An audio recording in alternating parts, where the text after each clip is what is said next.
They may be the loneliest generation. They are the largest demographic group in the world and the least religious of all generations. We are talking about Gen Z, and they're leaving the church in record numbers. The question is, why? Best-selling authors Sean McDowell and Warner Wallace have joined forces to answer that very question in their new book, So the Next Generation Will Know.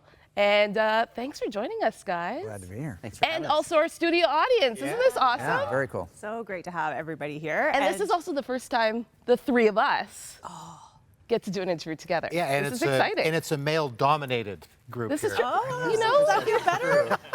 it's a little different than your normal 100 Huntley screen. Yeah, this is great. I'm enjoying it. Thanks, guys, for being here. I just wanted to add the numbers for you, so Yeah. Good. do what I can. Okay, so talking about back on track, talking about Gen Z, just give us a sense of the age group that they are right now and who they are. Well, we're really talking about, I think, kids from 3 to 20-ish in that range. We're talking about millennials and the next generation down are Gen Z. Now, people call them iGen. You've heard a couple other titles that are used for this generation. But if you've got junior hires or high schoolers in your house or grade school, you've got a Gen Z student that probably is facing some of the issues we talk about in the book. Okay, so why, Sean, did you write the book? I think a few reasons. One would be Scotty, Shauna, and Shane, which are my kids. I started noticing that there's certain trends shaping the way this generation thinks. And I get asked all the time, how do I pass on my faith to the next generation? And I kind of thought, gosh, if I can do research and figure this out with my own kids, I think other people would be interested in figuring this out as well. Yeah, when my kids were growing up, I kind of grew up with them in the church, serving in the church as the children's minister, then as a youth pastor. So I got to know this generation, and this is where we kind of came in contact. And so we thought this is a good opportunity to kind of describe our own personal experiences, both the good stuff that we kind of learned from and the train wrecks that we wish we had never done it quite that way. But you learn a lot from mistakes. You can learn from our mistakes too. So we're hearing that significant numbers of Gen Z are leaving the church, but they're not leaving God. Explain this. Why is this happening? Well, there's a number of reasons why kids will disengage the church and some will disengage their faith. And it's important to distinguish between those who used to identify as Christians and those who are genuinely leaving the faith and the church. So you go back a generation or two, and it was popular to just say, oh, I'm a Christian. Now people are resisting labels, yet those who define themselves as Christians, I don't know how many really were in the first place. That's where it's hard to decipher some of these statistics. But at its core, I think those who disengage do for a couple of reasons. Number one, there's a relational brokenness. Studies show that the most significant statistical factor in faith being passed on to the next generation is a, quote, warm relationship with the father. And that doesn't mean the mother's not important. It means the father tends to be a little bit more of a wild card. So statistically, relationships are key. Second, there's a truth component. The kids aren't convinced this is really true. And they haven't been taught how to navigate culture from within a Christian framework. So the book is about truth. How do we help kids think Christianly? But also we have to develop very intentional, warm relationships with this generation to live out that truth.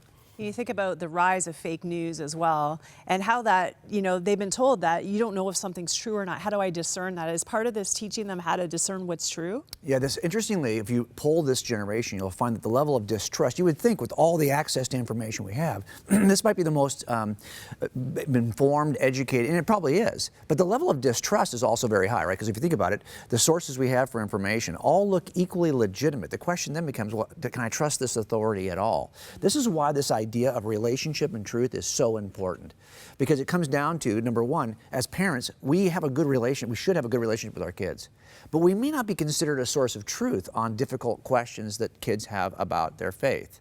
So they can go online and find the truth claim, but there's no relationship with the source of that truth claim. And it turns out the most influence you're going to have as a parent, or as anybody proclaiming a truth, is relationship with the person you're talking to and knowledge about the truth claim. Those two things together are the most persuasive. So as parents, we have the first half.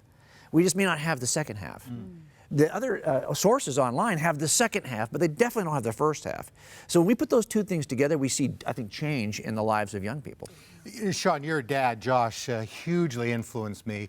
I'd become a new Christian in the early 80s. I was all excited about eternal life and a purpose and all the rest of it. Then I thought, is this even true? Yeah. Read a book called Evidence That Demands a Verdict, and in some ways I know you're picking up on your dad's legacy here.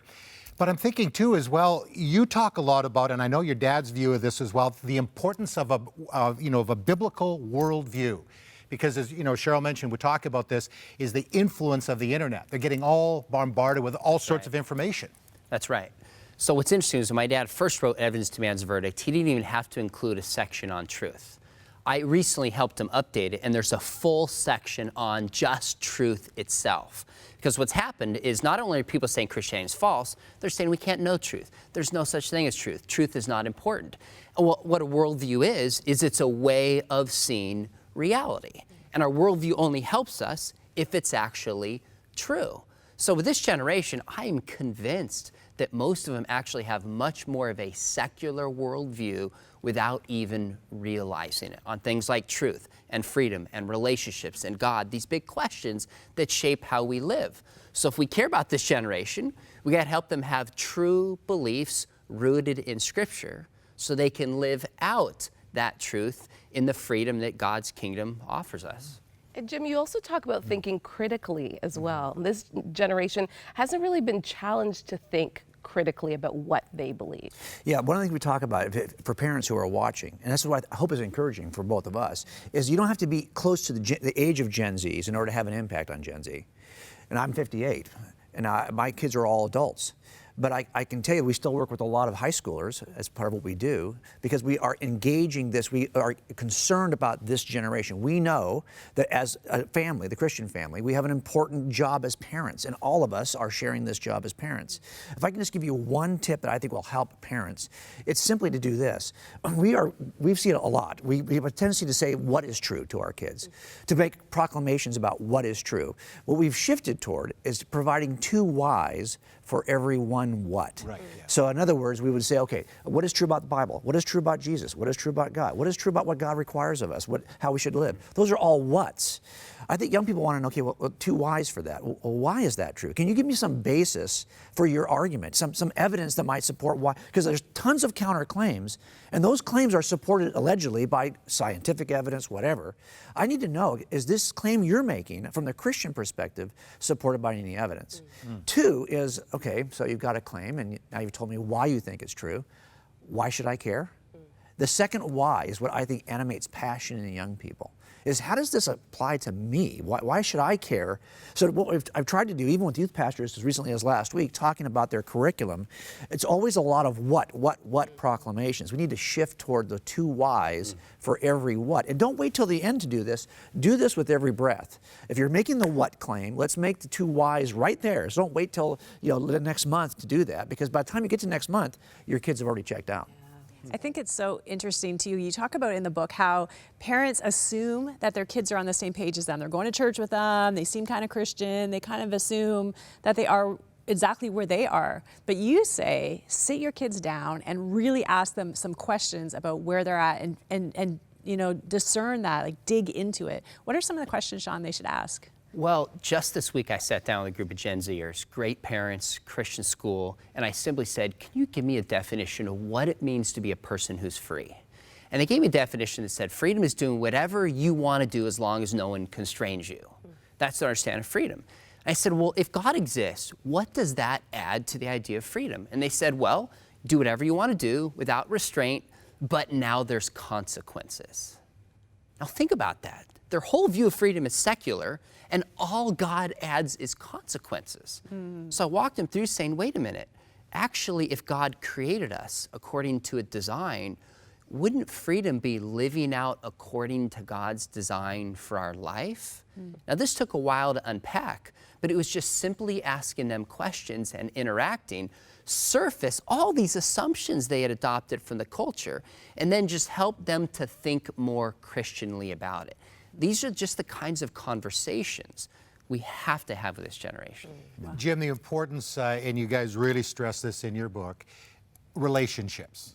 And some of the WARNER research indicates that Christians don't live any different than non-Christians. The kids are observing that.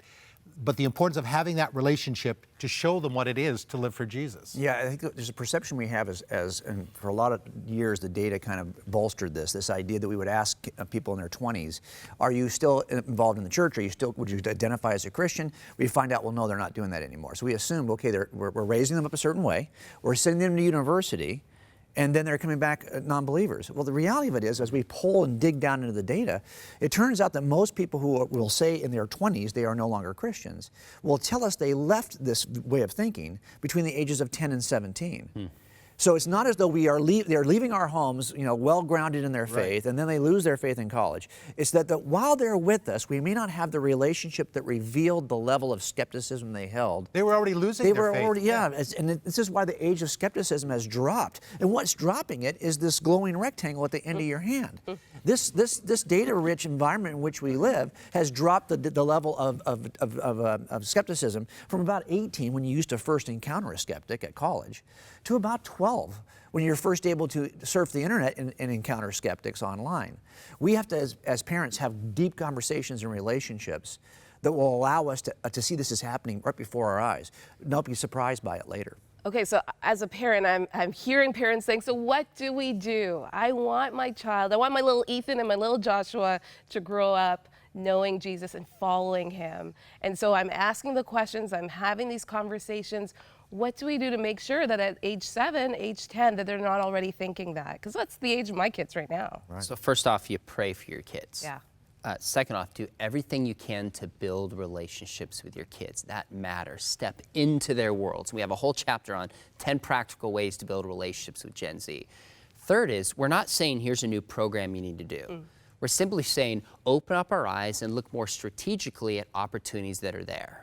So my 14-year-old son wanted to see this movie, Bohemian Rhapsody, and I knew there was a little bit of an agenda in this film, and I simply said to him, I said, all right, I'll take you and a friend whose parents okay with this. If when we come back, we just sit down and talk about it. I don't know what you think, and I want to ask you questions. He goes, sure.